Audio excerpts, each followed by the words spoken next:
I've been running P1Ss this whole time, and I just went and picked up the P2S.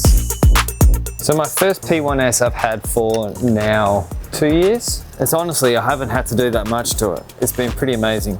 So I'm quite happy with keeping in this ecosystem. There we go.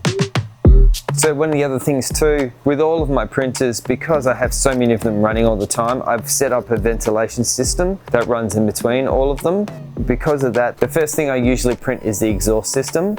And once I've got that sorted, then from there, it's pretty much good to go. All right, first print complete.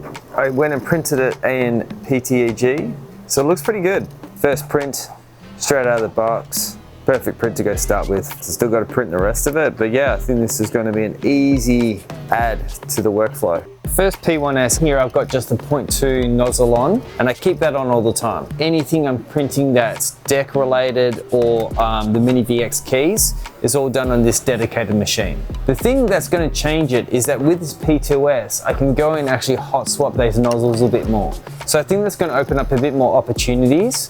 Whereas with these other ones I have over here, I've got them all set as a 0.4, and they're my bread and butter. They're the ones that are basically just going to be getting out the Mini VXs and the LFs. Whereas with these ones here, it becomes a little bit more interchangeable. For example, when I'm doing the VX keys, I run everything in PLA. I don't use PETG for that. It's great, it's clean, it prints really well. I don't have to worry about drying it out. There's just a lot less finicky stuff compared to running PETG. So that's where this P2S will come into play a bit more. I can go and run it sometimes as an additional one for 0.2 nozzles, or it just becomes part of the dedicated Mini VX crew when I have a lot more orders coming through. So pretty excited about this. I'll be able to print faster, I'll be able to get stuff out to you faster. Love it.